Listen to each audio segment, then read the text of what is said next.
what I want to do is head back to some of the more formative times in your life, and two of the ones that I can see seem like they're the year, your situation surrounding Hartford, yes, and then the time that you spent coaching some high school football. So I kind of wanted to start with the whole Hartford thing. Talk a little bit about how you kept your commitment to go play for Hartford. Yeah. So I had, signed with that team and made that decision to go to the UFL. And the day out, really the night before, a player got injured on a team. And so the day I was leaving, a team called. And so I flew to Hartford and landed and was going back and forth with my agent. And as we talked through it, I didn't have peace about breaking that commitment. And that's the best way I can describe it. There was just something in me that I didn't feel like was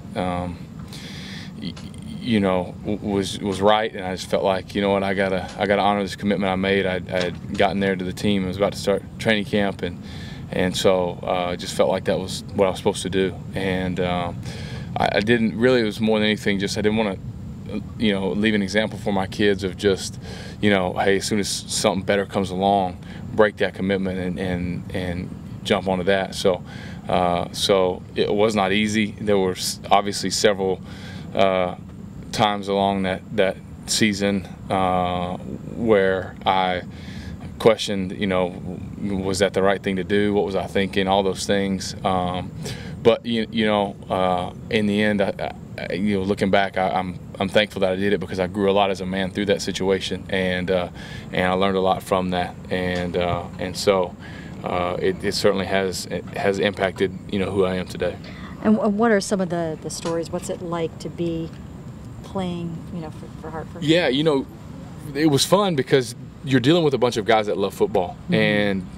and that was certainly the case, and the coaches included that are obviously the pay scale, all those things are different in that league, and so to be in that situation, those are guys who want to continue playing, who love playing the game, and who want to continue coaching and keeping their self sharp, and so I was very thankful to have that opportunity, and we'll always remember those guys and those coaches, and got a chance to work with some good people. Former Browns head coach Chris Palmer was our head coach, and Dave Ragone was one of the coaches as well, and so just made some good relationships there. So it was a fun atmosphere, because it was a little bit less of a business as maybe it is here, because like I said, everybody there they were just in it for the love of it, and so it kind of gives you a renewed appreciation for the game. I saw somewhere an anecdote where you're saying, you go in to talk to the equipment guy and you say you need a new pair of shorts.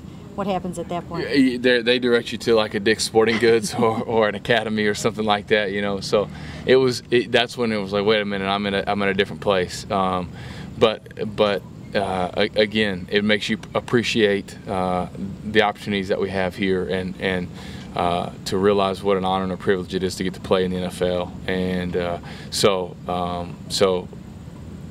if anything, that was one of the main takeaways for me, is just the appreciation for what the league does for us, and how they treat us, and the opportunities that we have every day when we come to work. You feel like everybody in the NFL should go spend a year doing something like that?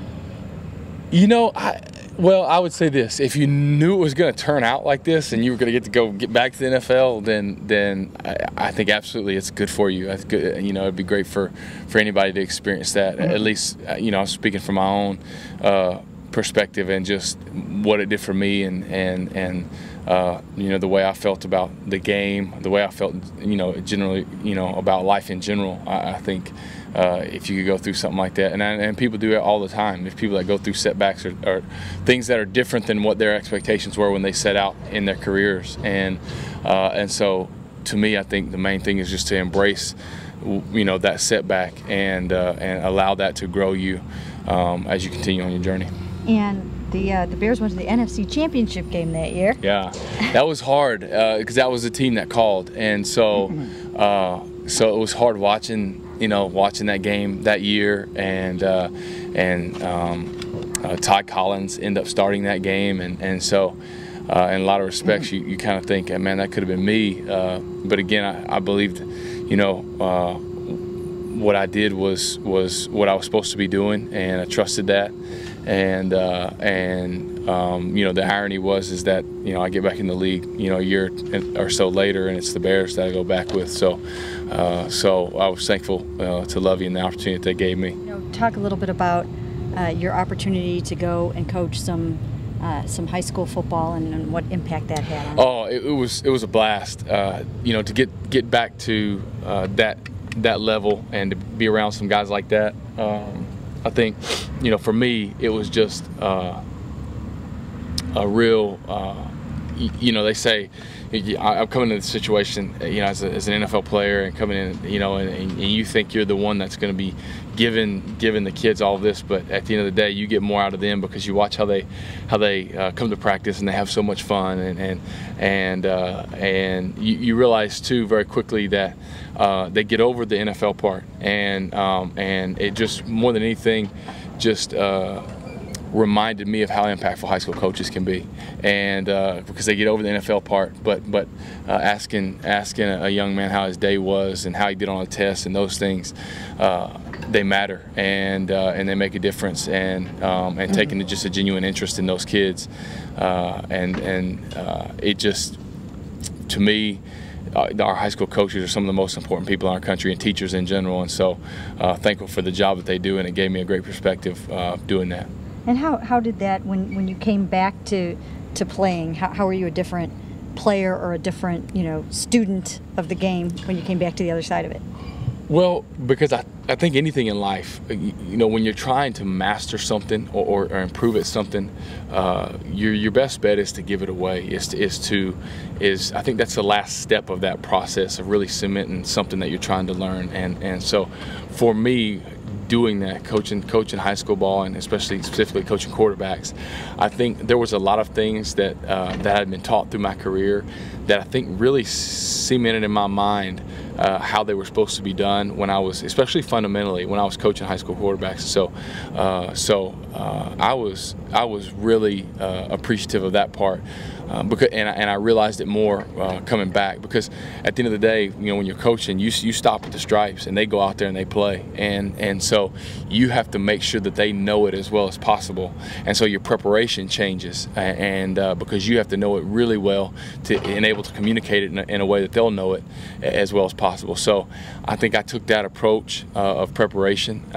when I got back into the league, as I'm going to know it well enough that I could teach it, and I think that's what allowed me to play some of my best football coming back in. When you look at your 2013 season, how did all those experiences and everything that you had been to at that point lead you to be able to do what you did that year? Well, I think just because I had kind of been through it all, and so I just took the approach when I was stepping on the field that you never know, this may be the last time that you play, and so to leave it all out there, and then really in that season in a backup role of just going, serve your team the best way you can. Your job is the backup, and so now you've been called into duty. So go out and just do what they're asking you to do, and don't do too much, and just play within the system. And so that was really the things that gave me peace as I was playing that year, and so I think, having gone through what I went through and the ups and downs, it was easy for me to get to that place because I had been out. It was easy for me to see those games that way, of just going, go have fun, play within the system, don't do too much, and leave it all out there, because you never know, it might be your last one. Was last year the most challenging year of your career, would you say? Yeah, absolutely. Yeah, it was. It was tough. It was tough just because from battling injury to just the lack of success, to losing a coordinator, all those things. It was tough. It was tough from the sense that going back to coming out of the UFL and Lovey giving me a shot, and so following him down there to Tampa, and he and I have a great relationship, and there's a lot of hurt not getting that done for him, and so going through what we went through, I learned a ton though. the things that we did, the commitment that we had to our preparation. There was never a moment, especially in the quarterback room with Marcus Arroyo, our quarterback coach, and Mike Glennon and those guys. There was never a moment where we said, you know what, hey, we're out of it, or hey, this is our record. You know, let's just mail it in. Week in and week out, all the way to week 17, we prepared, we grinded, we were ready to roll, and so I'm thankful for that. Our record doesn't reflect it, and it's you know, we were bummed and frustrated and all those things, but I'm thankful that through that time we kept coming back and kept getting back up and coming to work. And so it may not have showed right there, but I think you know, in the bigger picture, there's something deep down that you get out of that, and hopefully it'll manifest itself later. I think one thing that I learned last year, you know, albeit the situation was what it was, is that I maybe try to do too much, not just during the week, but on Sundays as well, and so I feel like coming back into an environment like this, especially with the defense that we have, my focus can be on you know, playing the position, being smart with the football, and just go back to helping our team win the football game, no matter, you know, what's called for. And so not getting too far outside of myself, and so I think some of that, you know, you lose a coordinator and things like that happened last year, and so all of a sudden you think you have to win every game with one big throw or whatever, and so I think, you know, going through what I went through last year, it helps bring me back to where I'm at now, and just the peace of mind that I have, that I can go out and just execute the game plan that Flip's putting forth, and know that it gives us a chance to win. And you know, in Tampa, it seemed like you were, you know, even in the preseason game, did you have a little something going on there, because you were just leaving it out on the field every single play? Yeah, you know, it's the third preseason game, and obviously you look across the line of scrimmage and you see Gerald and Levante and these guys that I've played with.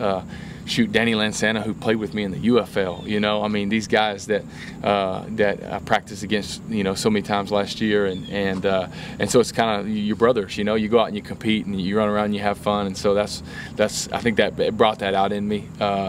You know, obviously Coach Pett discussed with me kind of the opportunities to slide and taking advantage of those and not taking hits, but to go out and do the things that we did offensively was fun, and more than anything, to go out and get a win in that third game was fun. And so we got to, but that's the preseason, and we got to move past that and carry that momentum with us. But it starts over this Sunday, and we got to kind of pick up where we left off as far as that's concerned, and loved how we finished driving down and scoring, and we got to keep that going. And it seems like